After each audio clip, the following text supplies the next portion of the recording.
Ar mērķi izveidot taisnīgu, veselīgu un vidē draudzīgu pārtikas apgādes sistēmu Eiropas Savienībā, Eiropas komisija 2020. gadā nāca klajā ar stratēģiju No lauka līdz galdam.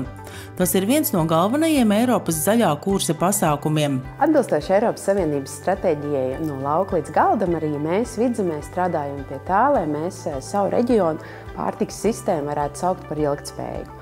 Un tas nozīmē, ka ir jāveido un jāattīsta pārtikas ķēdes, kas ir orientētas uz cilvēku vajadzībām.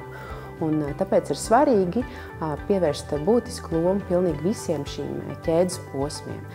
Tā ir primārā ražošana, pārstrāde, loģistika, tirzniecība, patēriņš un pēc tam jau, protams, arī otrreizēja izmantošana. Lai veicinātu vietējās un it īpaši bioloģiskās pārtikas patēriņa pieaugumu tieši pašvaldību izglītības iestādēs, Vidzemes plānošanas reģions līdz ar 40 partneriem iesaistījās Eiropas Savienības projektā Cities 2030, kas bija vērsts pārtikas sistēmas attīstīšanai savā reģionā. Vidzemes plānošanas reģionā mēs pievērsāmies vairāk jautājumiem, kas skar publisko iepirkumu, zaļo publisko iepirkumu ēdināšanā, un mēs īpašāk strādājām ar pašvaldības institūcijām un tā skaitā iepirkuma speciālistiem un skolu pārstāvjiem, bērndārzu pārstāvjiem, lai mēs varētu attīstīt šo ideju ar mērķi sasniegt lielāku īpatsvaru vietējo produkciju skolu pusdienās. Strādājot ar šiem jautājumiem, nācies saskarties arī ar dažādiem izaicinājumiem, uz ko norādījuši gan ražotāji, gan pašvaldības.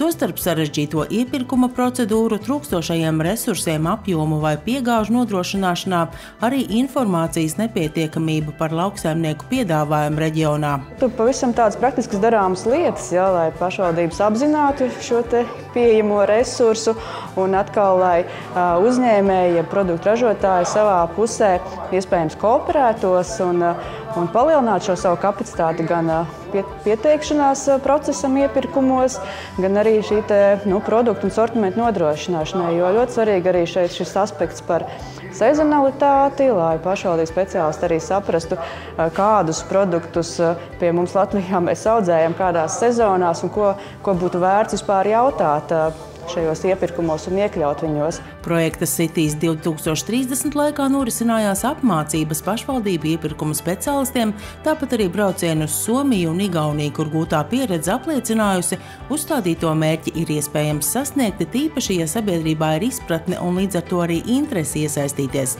2023. gada nogalē izveidotās Gaujas Nacionālā parka bioreģions apliecināja, ka visām šīm iesāktajām iniciatīvām ir atbalsts un tās jāturpina. Cēsu, Siguldas, Valmieras pašvaldību kopā ar citām institūcijām, organizācijām, iedzīvotājiem sanāca kopā bioreģionu fórumā un parakstīja memorandu. Un viens no šiem bioreģionu principiem ir veicināt bioloģisko lauksaimniecību, un lai veicinātu bioloģisko lauksaimniecību reģionā, mums ir jāveicina arī bioloģiskās lauksaimniecības patēriņš, un tas ir tāds ļoti labs mērķis, jo mēs vienlaicīgi veicinām iedzīvotāju veselību, ja viņi ēd veselīgi, ēd bioloģisko pārtiku, kas ir audzēta bez pesticīdiem un bez sintētiskā mēslojuma, un tāpat laikā mēs arī veicinām saudzējošu lauksaimniecības praksi.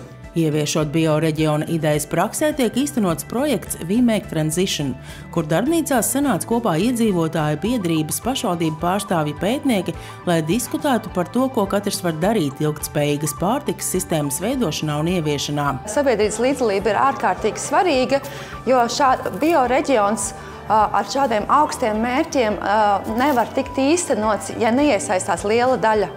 Un ja nenotic šim sapnim, un iedzīvotāju līdziesaistīšanās ir ārkārtīgi svarīga, un tad, kad iedzīvotājiem pašiem prasa, kā viņi gribētu redzēt nākotni, tad viņiem ļoti bieži atbild tieši tā saskaņa ar dabu, dzīvošana saskaņā, harmonijā ar dabu, veselīgs dzīvesveids ir ļoti svarīgs iedzīvotājiem bioreģionā.